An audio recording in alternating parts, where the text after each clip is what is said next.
often when we think about return migration, we think about migrants returning to their home or to the place where they feel comfortable or the place where they belong. Returning is not necessarily a homecoming. It is of itself a new migration journey.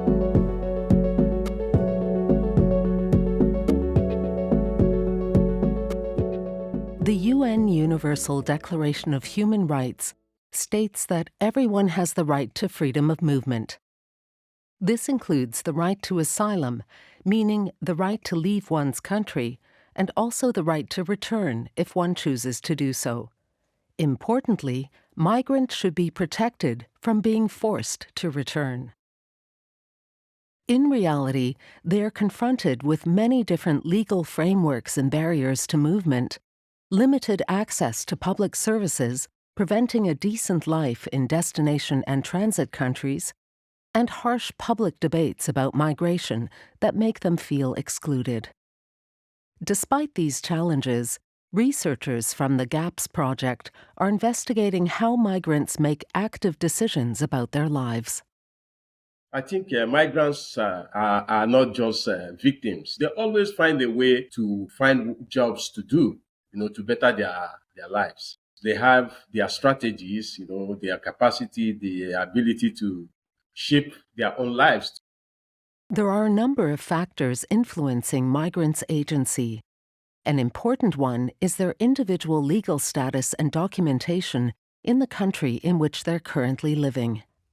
The social and political context also has a big impact on what they can achieve and how they feel about their new country, from how migrants are received by the host community to their experiences of daily and social life, for example, their access to education and healthcare.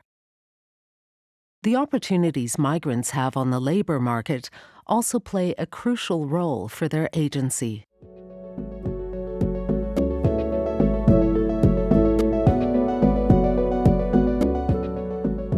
The difficulties and lack of opportunities that migrants may face when trying to settle in a new place can limit their ability to realize their initial aspirations.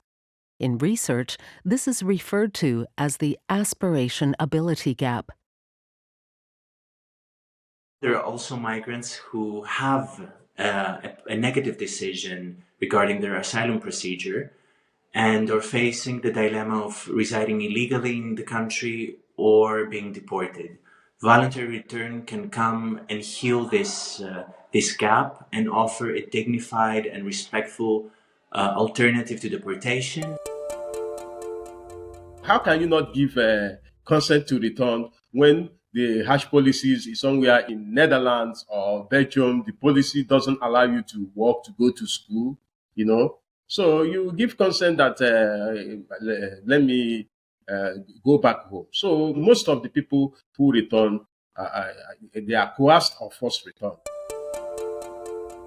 During the interviews we conducted within the GAPS projects, some migrants shared how difficult it is to face the idea of returning. For them, going back often feels like admitting failure. Migrants are seen as an investment by their families, which creates a lot of emotional and social pressure.